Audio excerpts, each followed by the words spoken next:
नमस्कार, जय हिंद, जय भारत। मैं अभिषेक और आप देख रहे हैं हमारा यूट्यूब चैनल रुद्रायस एकेडमी।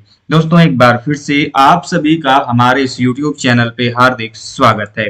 दोस्तों, आज के इस वीडियो में, आज के इस सेशन में हम आपसे बात करेंगे प्राचीन काल में चलने वाली एक बहुत ही महत्वपूर्ण मुद्रा प्रकार, जिसको दोस्तों हम लोग आहत मुद्रा अर्थात पंचमाग्ध कॉइन के रूप में जानते हैं। दोस्तों, जैसा कि आप सभी जानते हैं, भारतीय महाद्वीप में दोस्तों जो हमको रेगुलर टाइप से जो आपके कॉइन्स देखने को मिलते हैं, हमें जो नियमित सिक्के देखने को मिलते हैं दोस्तों, इनके प्रमाण हमको 6ठी शताब्दी ईसा पूर्व से देखने को मिलते हैं।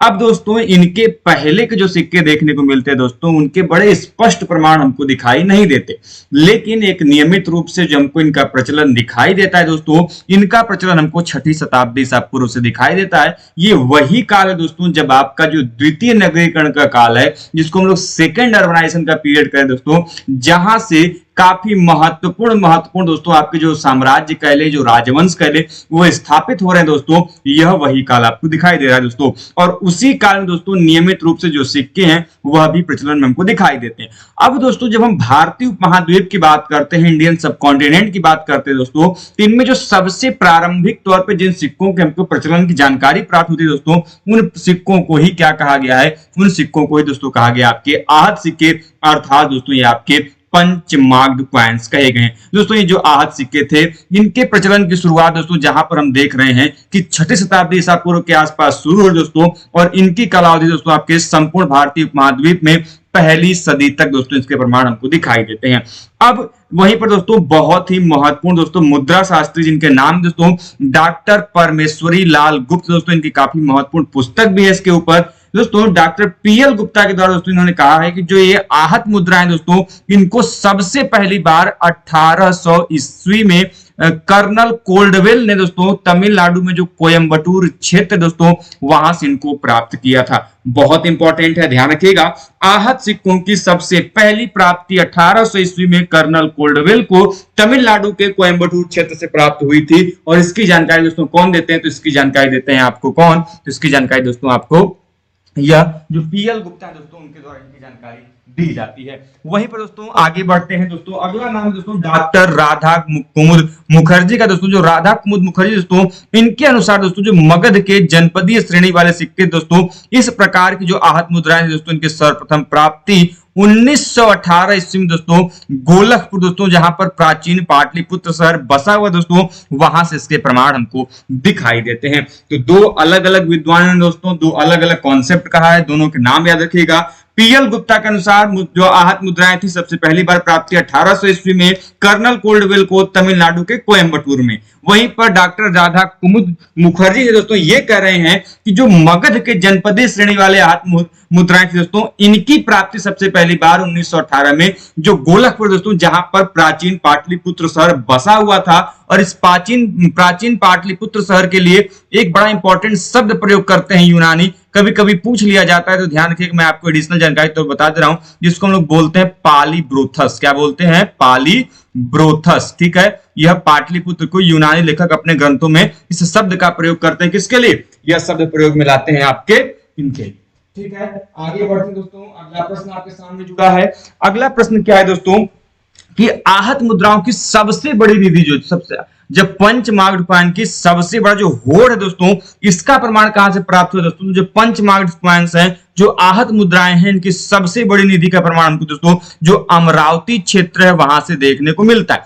अब इसी प्रकार दोस्तों एक अन्य बड़ा इंपॉर्टेंट मुद्रा दोस्तों आपका होड़ है, निधि है, यह पूछ लिया जाता है किस काल से संबंधित है। जैसे दोस्तों आप लोगों ने नाम सुना होगा बयाना निधि का।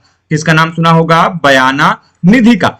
अब दोस्तों ये जो बयाना निधि है, यह किस काल से संबंधित दोस्तों? तो बयाना निधि में हमको गुप्त काल के सिक्के मिलते हैं दोस्तों।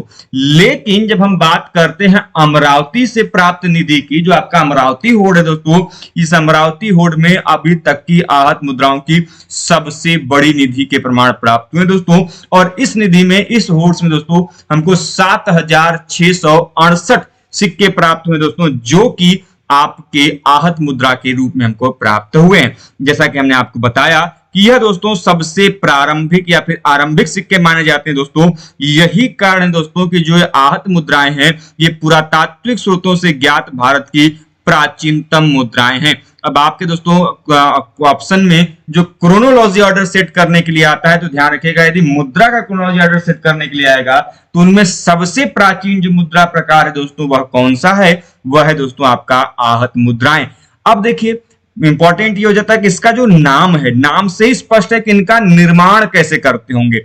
इनका नाम है दोस्तों आहत मुद्राएं, अर्थात इनको पंच करके, इनको आहत करके इन सिक्कों का निर्माण किया जाता था। तो इनके निर्माण विधि के आधार पर ही इन सिक्कों का जो नाम है दोस्तों वो हमको पंचमार्ग अर्थात आहत मुद्राएं दिखाई देता है। सर्वप्रथम दोस्तों जो जेम्स प्रिंसेप है दोस्तों, ये वही जेम्स प्रिंसेप है जिन्होंने दोस्तों अशोक के अभिलेखों को पढ़ा था, ब्राह्मी लिपि का उद्वाचन किया दोस्तों, और ये दोस्तों वही जेम्स प्रिंसेप ने इन मुद्राओं को जो पंचमार्ग कॉइन्स है वह कहा था। वहीं पर दोस्तों इन पंचमार्ग तो दोस्तों आपके जेम्स प्रिंसेप ने कहा, वहीं पर दोस्तों जो आपके वीएस अग्रवाल है अर्थात दोस्तों जो डॉक्टर वासुदेव शरण अग्रवाल है दोस्तों, इन्होंने इन सिक्कों को आहत नाम दिया। तो दो लोगों के अलग अलग कॉन्सेप्ट हैं, ध्यान रखिएगा, बहुत महत्वपूर्ण है। एग्जाम में प्रश्न पूछ लिया जाता है कि जो पंचमार्ग कॉइन है इसको किसके द्वारा कहा गया था दोस्तों, तो पंचमार्ग कॉइन को सबसे पहली बार जेम्स प्रिंसेप ने उसके लिए शब्द प्रयोग किया था। वहीं पर आहत शब्द दोस्तों, तो आहत शब्द आपके डॉक्टर बी.एस. अग्रवाल के द्वारा कहा गया था। जैसा कि दोस्तों हमने आपको बताया कि निर्माण विधि के आधार पर दोस्तों इन सिक्कों को आहत या फिर पंचमार्ग जो सिक्के हैं दोस्तों वह क्या कहा गया था, उनके बारे में जानकारी प्राप्त होती है। अब दोस्तों ये जो आहत मुद्राएं हैं इन पर सबसे इंपॉर्टेंट जो कार्य दोस्तों, जो आपका इंपॉर्टेंट वर्क है दोस्तों वो किसका है दोस्तों, तो वह है आपके डी.डी. कौशाम्बी का। और दोस्तों इनके डी.डी. कौशाम्बी का मानना था दोस्तों कि जो मुद्राएं हैं दोस्तों, इन मुद्राओं पर समाज के जो है दोस्तों वो हस्ताक्षर होते थे, जो कि हमको अलग अलग सिंबलों में, अलग अलग आपकी संरचनाओं में, आकृतियों में हमको उस मुद्राओं पर दिखाई देते थे। अब इंपॉर्टेंट क्या है दोस्तों, अधिकांशतः जो आपके आहत सिक्के होते थे किसके बने होते थे, तो दोस्तों अधिकांशतः सिक्के हमको आहत मुद्रों में चांदी के बने हुए दिखाई देते हैं, लेकिन दोस्तों कुछ ऐसे सिक्के भी हैं दोस्तों जो कि आपके तांबे के बने हुए आहत सिक्कों के प्रमाण हमको प्राप्त होते हैं। जबकि दोस्तों इनके यदि आकार की चर्चा करते हैं दोस्तों, तो अधिकांशतः जो आपके दोस्तों पंचमार्ग कॉइन है वो आपके रेक्टेंगुलर अर्थात दोस्तों आयताकार आकृति में पाए गए। दोस्तों इन आहत सिक्कों के लिए अलग अलग साहित्यों में, अलग अलग आपके लिटरेचर्स में अलग अलग शब्द का प्रयोग किया गया है दोस्तों। उन साहित्यों में दोस्तों कसारपर, पुराण, धरण, शतमान इत्यादि शब्द का प्रयोग दोस्तों क्या किया गया है, आहत सिक्कों के लिए किया गया है दोस्तों। वहीं पर जो कि सबसे आपके प्राचीन स्मृति है दोस्तों मनुस्मृति, जिसके दोस्तों आपको मनु ने लिखा है, इस मनुस्मृति में दोस्तों इस आहत मुद्राओं के लिए धरण शब्द का प्रयोग किया गया दोस्तों। वहीं पर दोस्तों धरण के साथ साथ पुराण शब्द का भी प्रयोग किया गया है। और कौटिल्य ने दोस्तों अपनी पुस्तक, जिसका नाम क्या है दोस्तों, उनकी पुस्तक का नाम है अर्थशास्त्र, और दोस्तों उन्होंने इसमें आपकी इन मुद्राओं को पण कहा है। क्या कहा है दोस्तों, पण कहा है। वहीं पर दोस्तों पाणिनि की बड़ी इंपॉर्टेंट पुस्तक है जिसका नाम है दोस्तों आपका अष्टाध्यायी। और पाणिनि ने दोस्तों अपनी पुस्तक अष्टाध्यायी में दोस्तों, जो कि आपका संस्कृत का एक महत्वपूर्ण ग्रंथ है, उसमें आहत सिक्कों को दोस्तों कसारपण एवं पण दोनों नामों से दोस्तों उनका उल्लेख किया है। वहीं पर दोस्तों आप लोगों ने कात्यायन का नाम जरूर सुना होगा दोस्तों। जो कात्यायन है दोस्तों, इन्होंने आहत सिक्कों के दोस्तों प्रति जो नाम है दोस्तों उनसे संबोधित किया है। तो आप देख पा रहे होंगे दोस्तों कि अलग अलग समय में अलग अलग लेखकों के द्वारा उनकी जो साहित्य रचनाएं हैं उनमें अलग अलग नाम दिखाई देता है। एक तरफ मनुस्मृति में इन्हें इन सिक्कों को धरण या फिर आपका पुराण कहा गया है, कौटिल्य इन्हें पण कह रहे हैं, पाणिनि अपने पुस्तक में कसारपर एवं पण दोनों कह रहे हैं, और कात्यायन इनके लिए दोस्तों आपकी जो प्रति शब्द है उनका प्रयोग कर रहे हैं। इसके अलावा दोस्तों ये प्रारंभिक आहत सिक्कों का प्रचलन हमको दिखाई देता है दोस्तों। इनके दोस्तों प्रचलन को सबसे पहली बार यह मान्यता मिली है कि यह प्रचलन दोस्तों व्यापारियों द्वारा किया गया होगा। और दोस्तों जब हमको मगध राज्य का उत्कर्ष दिखाई देता है दोस्तों, जहां पर मगध राज्य धीरे धीरे विकास कर रहा है और सभी तत्कालीन जनपदों में दोस्तों ये अपना सर्वश्रेष्ठ स्थान हासिल करता है दोस्तों, तो उसके उत्कर्ष के साथ ही दोस्तों ये जो सिक्के हैं आहत मुद्राएं, ये उनके राजकीय सिक्के का रूप क्या करते हैं, धारण करते हैं। और दोस्तों अभी तक 500 ऐसे मुद्रा भंडार प्राप्त किए गए दोस्तों, जो कि आहत सिक्कों के रूप में दोस्तों हमसे प्राप्त हो चुके हैं। और इनकी प्राप्ति का यदि हम क्षेत्र करते हैं दोस्तों चर्चा, तो इनमें दोस्तों आपका गंगा घाटी के अंतर्गत श्रावस्ती आता है, पाइला क्षेत्र आता है, गोरखपुर आता है। वहीं पर उत्तर पश्चिम दोस्तों जो तक्षशिला क्षेत्र है, इससे भी हमको दोस्तों इनकी प्राप्ति दिखाई देती है। ध्यान रखिएगा दोस्तों, तक्षशिला पुरास्थल से आपको जो NBPW है दोस्तों, जिसको हम लोग नॉर्दर्न ब्लैक पॉलिश्ड वेयर कहते हैं दोस्तों, एक विशिष्ट प्रकार का मृदभांड है जिसको दोस्तों हम लोग हिंदी में उत्तर काली चित्रित दोस्तों जो आपका मृदभांड परंपरा उसके रूप में जानते हैं दोस्तों, और इसका प्रमाण हमको तक्षशिला से ही प्राप्त हुआ था। जबकि दोस्तों यदि हम आगे चलते हैं, जो आहत सिक्कों पर दोस्तों ये सामान्यतः हमको जो लेख है वह देखने को नहीं मिलते, बल्कि दोस्तों उन लेखों के स्थान पर हमको विभिन्न प्रकार के प्रतीक चिन्ह दोस्तों जो आकृतियां हैं वह दिखाई देती हैं। और यही कारण है दोस्तों कि इस सिक्कों पर कोई लेख नहीं मिलता, जिससे कि दोस्तों यह किस काल के सिक्के हैं, किस राजवंश के या फिर किस राजा के हैं, ये हम उनसे क्या करते हैं, एसोसिएट नहीं कर पाते हैं दोस्तों। यही कारण है कि हम यहाँ सिक्कों को निश्चित रूप से किसी वंश से हम क्या कर सकते हैं, नहीं जोड़ सकते। जैसा कि आप सभी जानते दोस्तों कि जब हम आगे की चर्चा करेंगे सिक्कों की, तो आपको पता होगा चाहे गुप्त कालीन सिक्के हो, सातवाहन कालीन सिक्के हो, चाहे आपके कुषाण कालीन सिक्के हो, इन सिक्कों पर दोस्तों हमको अभिलेख देखने को मिलते हैं, लेख देखने को मिलते हैं। अब दोस्तों ये जो लेख हैं ये किस राजा के द्वारा खुदवाए गए, इस पे अंकित करवाए गए, इनके प्रमाण से हमको पता चल सकता है कि वो लेख किसके हैं। लेकिन इन सिक्कों पर, इन आहत सिक्कों पर ऐसा कोई लेख नहीं मिलता, इसलिए हमको इनके बारे में जानकारी प्राप्त नहीं होती कि यह किस काल या फिर किस राजवंश या फिर किस शासक से संबंधित है। दोस्तों इंपॉर्टेंट ये है कि समस्त आहत सिक्कों पर दोस्तों जो अनिवार्य रूप से जो सूर्य है इनका अंकन दिखाई देता है। तो आपके लिए यहाँ पर एक प्रश्न हो गया, प्रश्न ये हो गया कि अधिकांशतः आहत सिक्कों पर किसका अंकन दिखाई देता है। तो ध्यान रखिएगा सूर्य का जो अंकन दोस्तों अधिकांशतः ये हमको दिखाई देता है। दोस्तों अन्य आकृतियों में बात करते दोस्तों तो सूर्य के अलावा दोस्तों हमको दिखाई देता है षड चक्र का ज्यामितीय आकार दिखाई देते हैं, वानस्पतिक जंतु एवं मनुष्य की आकृतियों का जो अंकन दोस्तों इस प्रकार की जो मुद्राएं हैं उनमें हमको दिखाई देती है। दोस्तों हम आहत सिक्कों को सामान्यतः दो श्रेणियों में विभाजित कर सकते हैं। पहली जो श्रेणी है दोस्तों उसको हम लोग बोलते हैं स्थानिक आहत मुद्राएं, अर्थात दोस्तों लोकल पंच मार्क्ड कॉइन। जैसा दोस्तों नाम से ही सीमित है, मतलब एक लोकली दोस्तों अर्थात एक स्थानीय तौर पर एक सीमित क्षेत्र में प्रचलित होने के कारण दोस्तों जो इस मुद्रा का नाम पड़ा दोस्तों वह आपका स्थानिक आहत मुद्रा पड़ा। ठीक है दोस्तों, ध्यान रखिएगा, काफी महत्वपूर्ण दोस्तों। अब दोस्तों यह जो आपकी मुद्रा है दोस्तों, यह मुद्रा आपके जनपदों द्वारा निर्गत कराई गई थी दोस्तों। लेकिन दोस्तों यदि हम बात करते हैं कि मगध के जो जनपदीय सिक्के दोस्तों इनको सर्वप्रथम 1918 में ईस्वी में दोस्तों पाटना के जो पाटलिपुत्र दोस्तों वहां से दोस्तों जो गोलकपुर क्षेत्र है वहां से इनके प्रमाण जो दोस्तों हमको क्या हुए थे, प्राप्त हुए थे। इन सिक्कों की दोस्तों एक निधि हमको 1952 में जो गाजीपुर उत्तर प्रदेश का काफी महत्वपूर्ण क्षेत्र है वहां से दोस्तों जो औड़ियार क्षेत्र है वहां से इस प्रकार के जो आपके जो मगध के सिक्के दोस्तों उनके प्रमाण हमको दिखाई देते हैं। अब दोस्तों ये जो दोनों निधियां प्राप्त की गई हैं 1918 में पटना पाटलिपुत्र के गोलकपुर से और दूसरी दोस्तों आपके गाजीपुर के औड़ियार क्षेत्र से, ये दोनों निधियां दोस्तों और सिक्के दोस्तों यह माना जाता है कि वह किसके दोस्तों, तो यह माना जाता है आपके अजात शत्रु के हैं। इसके अलावा दोस्तों आपका जो तत्कालीन समय में अलग अलग महाजनपद थे, इसमें आपका सुरसेन का नाम लिया जाता है, पंचाल का नाम लिया जाता है, सौराष्ट्र के नाम लिए जाते हैं, कुंतल, गंधार, कोसल, मगध, चेदी, अवंती, अस्म, कृष्णा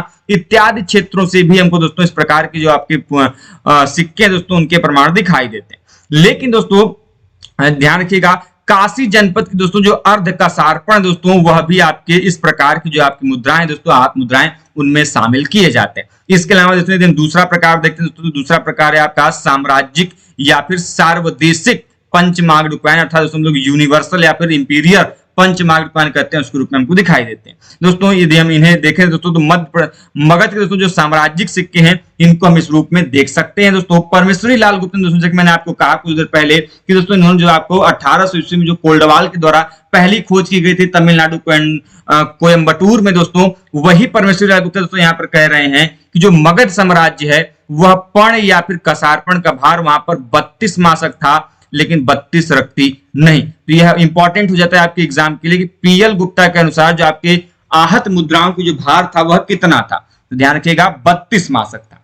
ठीक है, इसके अलावा दोस्तों दक्षिण भारत के निकट दोस्तों जो आपका बोडियन कनपुर है दोस्तों, यहां से प्राप्त जो ताम मुद्रा प्राप्त हुई दोस्तों वो आपके किससे संबंधित है, तो आप दोस्तों आपके जो पांड्य शासक हैं उनसे संबंधित दोस्तों इनकी मुद्राएं जो यहाँ से प्राप्त होती हैं। और इन मुद्राओं पर दोस्तों जो मत्स्य है अर्थात जो मछली दोस्तों उनका अंकन दिखाई देता है दोस्तों, और ये सिक्के आपके आहत सिक्के हैं। और दोस्तों पांड्यों के दोस्तों यहाँ से कुछ अन्य सिक्कों पर वलुती भी दोस्तों जो है वो आपकी आकृति जो है दोस्तों यहाँ से हमको उनके अंकन जो है दिखाई देते हैं। इसके अलावा दोस्तों जो कृष्णा नदी का तट है दोस्तों, उस पर स्थित एक महत्वपूर्ण दोस्तों आपका पुरास्थल है करूर, और वहां से दोस्तों चेर शासक की आकृति और दोस्तों मक्कतोई उत्कीर्ण एक सिक्का भी दोस्तों जो आपका प्राप्त हुआ है। इंपॉर्टेंट है, ध्यान रखिएगा, पूछा जा सकता है कि मक्कतोई उत्कीर्ण एक सिक्का जो की प्राप्ति किस काल से हुई है दोस्तों, यह चेर शासक की काल से संबंधित दोस्तों। वहीं पर दोस्तों यह कहां से प्राप्त किया गया, तो यह प्राप्त किया गया कृष्णा नदी की जो आपका पुरास्थल स्थित है करूर, वहां से इसको प्राप्त किया गया।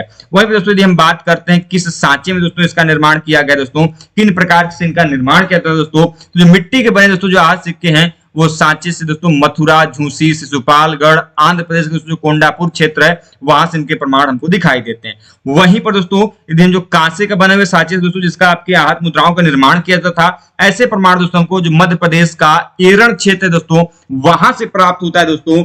वहीं पर दोस्तों जो आपके आप सभी जानते हैं मौर्य काल में हमको किसी एक नियमित और विशिष्ट प्रकार के सिक्के का प्रचलन नहीं दिखाई देता, अर्थात दोस्तों जो मौर्य शासकों द्वारा जो सिक्के जारी किए गए साम्राज्य को संचालित करने के लिए वो भी दोस्तों आपके आहत मुद्राओं की श्रेणी में ही आते हैं। दोस्तों मौर्य काल में ही पहली बार दोस्तों मुद्रा के निर्माण के दोस्तों राजकीय कार्य के अंतर्गत स्वीकार किया गया, और आप सभी जानते हैं दोस्तों इनका मुद्रा का दोस्तों अपना विभाग था दोस्तों, जिनके लिए अलग अलग इनके जो आपके शासक थे, इनके जो आपके अध्यक्ष थे, जिनके अधिकारी थे, उनके अलग अलग नाम हमको दिखाई देते हैं, जिसमें आपका दोस्तों नाम दिखाई देता है रूपनिधि, आपका लक्षणाध्यक्ष, तो अलग अलग जो नाम है दोस्तों इस काल में हमको दिखाई देता है। लेकिन दोस्तों सर्वप्रथम भारी मात्रा में आहत सिक्कों के जो निर्माण का श्रेय दोस्तों एलेन महोदय देते हैं दोस्तों, वह किसको देते हैं, वह नंद शासकों को देते हैं दोस्तों। आप लोगों ने घनानंद, महापद्मनंद जो आप शासक है दोस्तों आप लोगों ने जरूर नाम सुना होगा, और दोस्तों इनका संबंध आपके नंद वंश से है, और दोस्तों इन्हीं नंद वंश को एलेन महोदय कह रहे हैं दोस्तों कि